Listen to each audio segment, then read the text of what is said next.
नमस्कार दोस्तों, एक बार फिर से आपका स्वागत है अपने चैनल स्टडी पॉइंट मौर्या में। जैसा कि आप जानते हैं, आज जो मैं आपको टॉपिक समझाने जा रहा हूं उसका नाम है एकाधिकार और एकाधिकारात्मक प्रतियोगिता में अंतर। दोस्तों, ये फॉर्म ऑफ मार्केट बाजार के 4 रूपों में से 2 रूप लिए गए हैं, जिनके बारे में मैं आज अंतर स्पष्ट करके समझाऊंगा।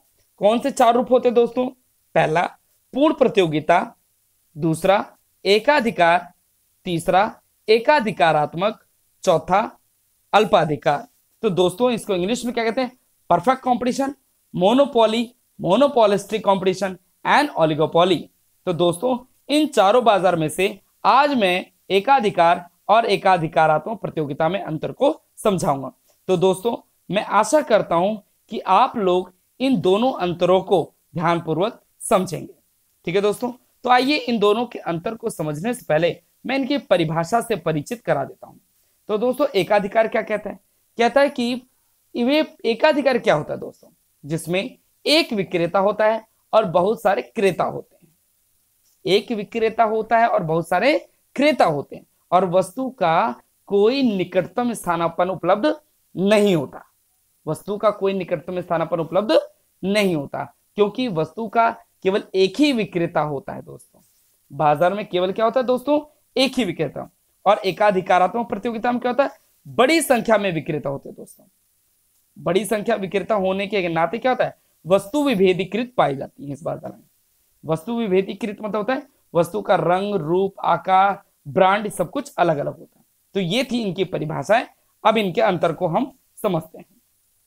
पहला अंतर क्या बोल रहा है? विक्रेताओं की संख्या। विक्रेता कितने होते हैं? जैसा मैंने पहले बता दिया, एक ही विक्रेता होता है। कितना विक्रेता होता है दोस्तों? एक ही विक्रेता होता है।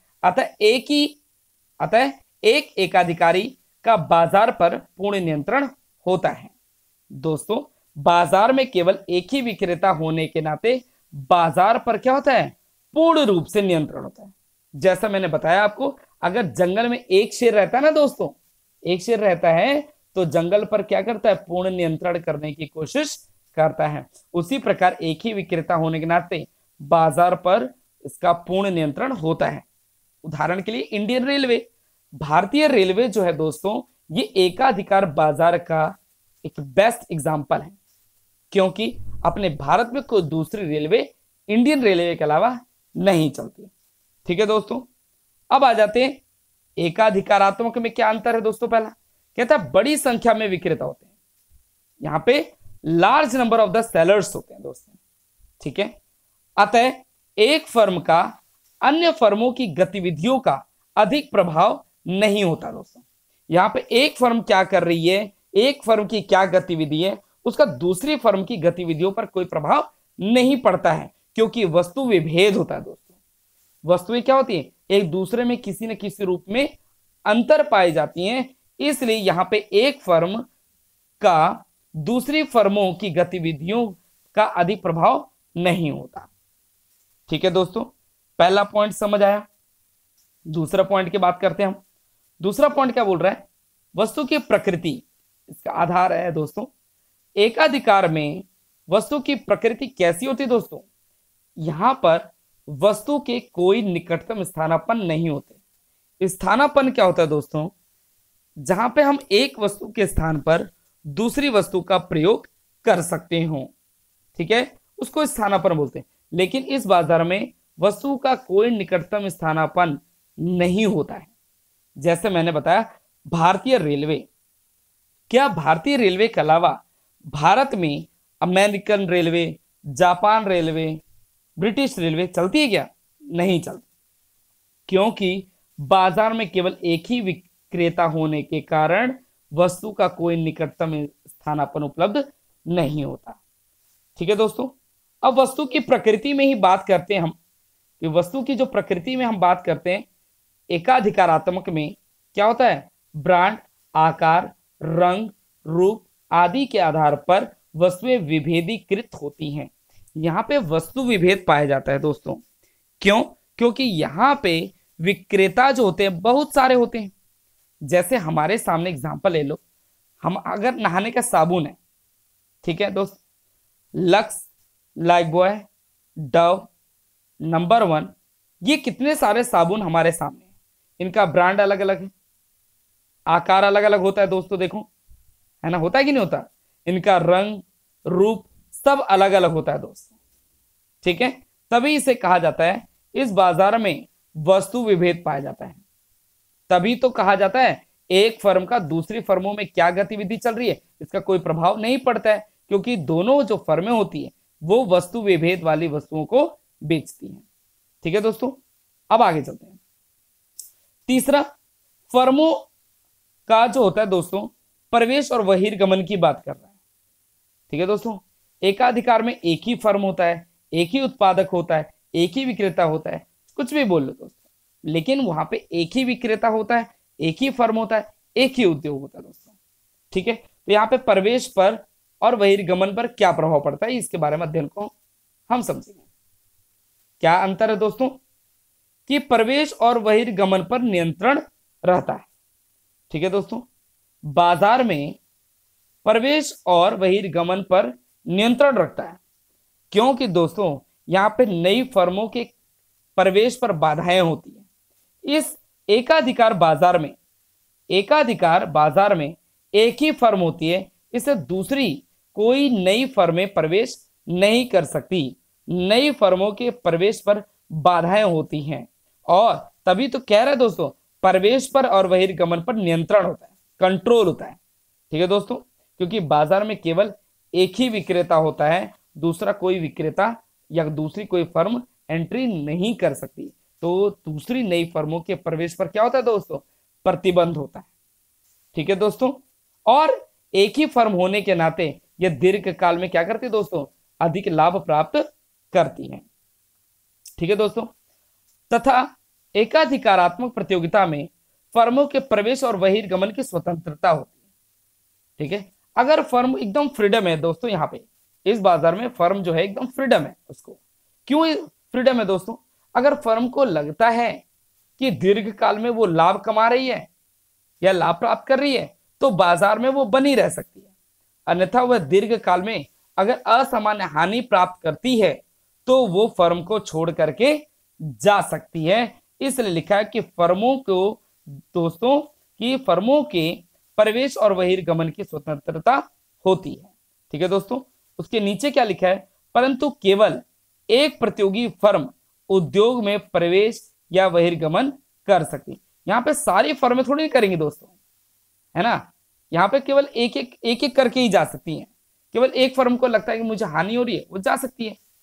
अगर एक क्षेत्र में एक परचून की दुकान है और दूसरी परचून की दुकान है दोस्तों, क्योंकि अगर एक परचून की दुकान ज्यादा चल जाती है तो दूसरी परचून की दुकान नहीं चलती, तो क्या करता है दोस्तों, वो उसको शट डाउन कर देता है, बंद कर देता है।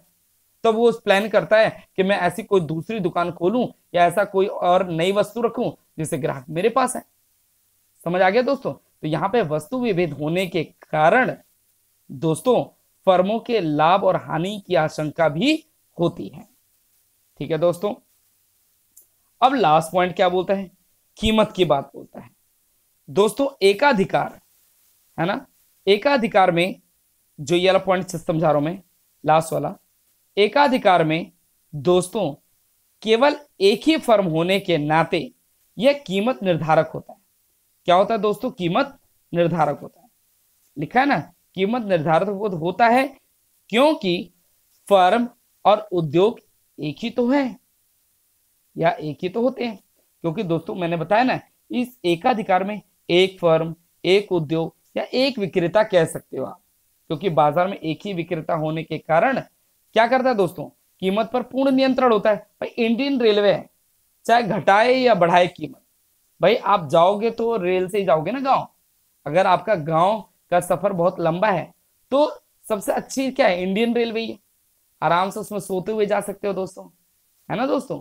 तो इसलिए कहता है कीमत पर पूर्ण नियंत्रण होता है दोस्तों, किसका, मोनोपोली मार्केट का। अगला पॉइंट इसमें क्या लिखा है, मोनोपोलिस्टिक में क्या लिखा है दोस्तों, ये वाला पॉइंट समझा रहा हूं मैं, ठीक है।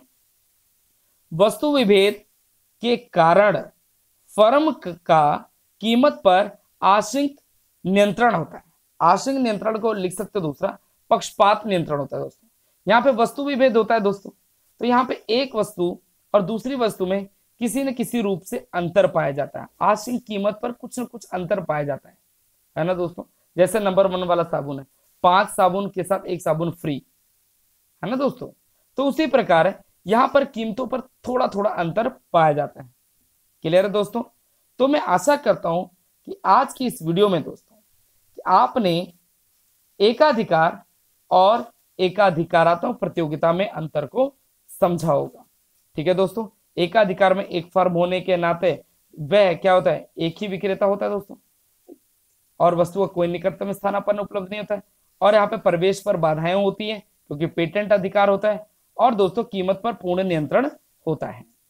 और वहीं इसी प्रकार वस्तु के बहुत सारे क्रेता और विक्रेता होते हैं, और एक वस्तु जो एक फर्म होती है, अन्य फर्मों की गतिविधियों का कोई प्रभाव नहीं पड़ता इन पे।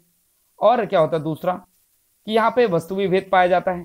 तीसरा, फर्में आ भी सकती हैं और जा भी सकती हैं, क्योंकि अगर उनको दीर्घकाल में हानि दिखती है तो छोड़ के जा सकती है फर्म को, अन्यथा वह लाभ कमा रही है तो वो टिकी रह सकती है दोस्तों।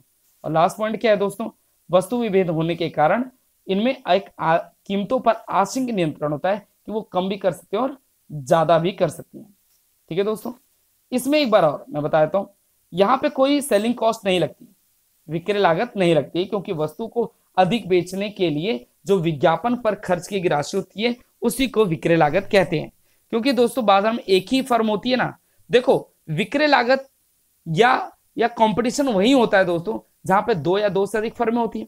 तो यहाँ पे प्रतियोगिता लिखा है ना, प्रतियोगिता मतलब क्या होता है, नाम से पता लग रहा है कंपटीशन। कंपटीशन होता है तभी तो 2 फर्में अपनी वस्तु को बेचने के लिए सेलिंग कॉस्ट लगाती है ना दोस्तों, सेलिंग कॉस्ट लगाती है। लेकिन यहाँ पे दोस्तों फर्म का एक ही विक्रेता होने कारण यहाँ पे सेलिंग कॉस्ट नहीं लगता है। ठीक है दोस्तों, तो मैं आशा करता हूं कि आज की इस वीडियो में आपने एकाधिकार और एकाधिकारात्मक प्रतियोगिता के बारे में अंतर को समझा होगा। ठीक है दोस्तों, तो ध्यान पूर्वक दोस्तों, अगर नहीं समझ आया है दोस्तों तो एक बार इसको फिर पढ़ना दोस्तों। मैं आशा करता हूं कि आपको ये 100% समझ आएगा। नमस्कार दोस्तों।